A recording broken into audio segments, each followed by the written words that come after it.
We have all seen policies written without people they affect. And inclusive advocacy is not about speaking louder, it's about bringing in voices that have not been invited in the first place and taking into account their needs. In this workshop, we get practical about making inclusion an integral part of the policy advocacy. Not just a nice thing to have, but a strategy that benefits everyone.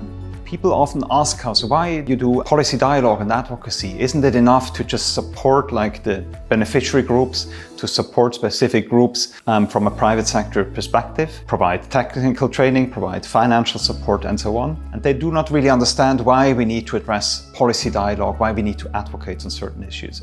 Now, we firmly believe that we should do one and also the other, because technical support and political change go hand in hand. And we need to address the framework conditions, the legal, the economic, the socio-economic framework in order to bring about sustainable and lasting change for those we do our work. It's not only a social benefit for the society, but also economic in terms of bringing the part of the society that is excluded from the labor markets to making the possibilities for people to access jobs, to access opportunities and have the equal participation in the labor market. În cadrul Zugru am lansat o campanie specială dedicată fetelor care vor să învețe eficiența energetică. În sectorul eficienței energetică activează doar 22% din femei, iar noi ne-am propus să creștem acest număr și am depistat că de fapt problema nu este că angajați lipsesc, dar că sunt foarte puține studente la specializările din domeniul eficienței energetică. Respectiv am lansat campania Fetele învață energetică și schimbă lumea cu fiecare kilowatt și pe parcursul perioadei de admitere la 4 facultăți care au această specializare am promovat foarte intens ca acestea să depună actele și să participe la procesul de admitere la aceste specializări.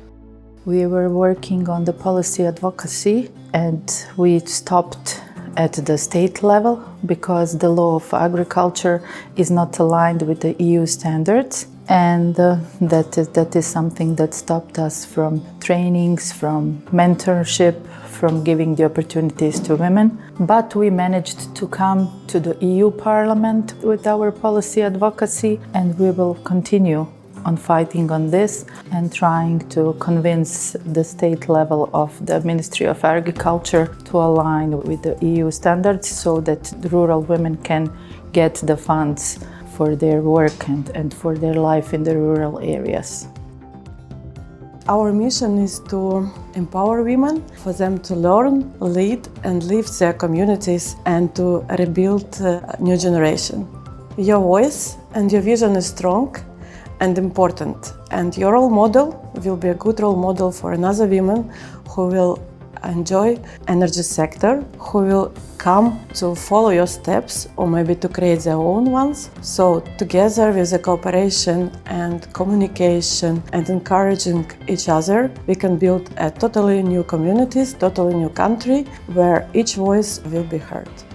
Maybe you could tell us more about the role of the Ministry of Energy in the addressing of the energy poverty in the country. Look, at the Ministry of Energy, we have set up, even back in 2023, we have set up 2 programs that are meant to tackle, among others, also energy poverty, I would say, but it's first and foremost about reduction of the energy consumption. So it's energy savings. How are we doing that? So we have the Eco Voucher program, which is meant to replace the old appliances such as fridges or refrigerators in general, and they would be replaced with the latest new ones where you have the highest energy efficiency classes, and then the old ones, they have to be recycled. So that cuts on the energy bill for that beneficiary, for that household, and in general provides higher comfort. Secondly, we have the Residential Energy Efficiency Fund, and that's about retrofitting of the buildings. And imagine it can cut up to 40 and even 50% of the energy consumption. So this is really a fantastic